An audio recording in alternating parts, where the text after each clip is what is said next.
Hey guys, today I'm going to show you how to set up Anytype, the private, flexible app for notes and projects. Let's dive in.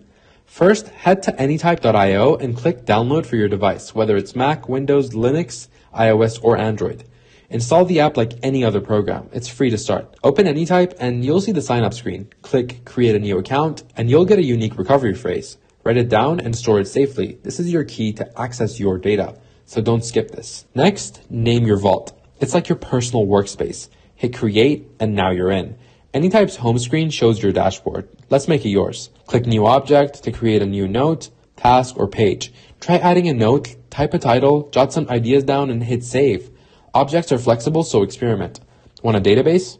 No problem. Click new set to organize notes or tasks. Use the sidebar to navigate your spaces or check the graphs view to see how your ideas connect. Anytype syncs offline, keeping your data private and secure. That's it, guys. You're ready to use Anytype. Play around, create projects, and make it your own. For more tips, check out Anytype's docs or community. Thanks so much for watching. Don't forget to like, share, and subscribe, and I'll see you next time.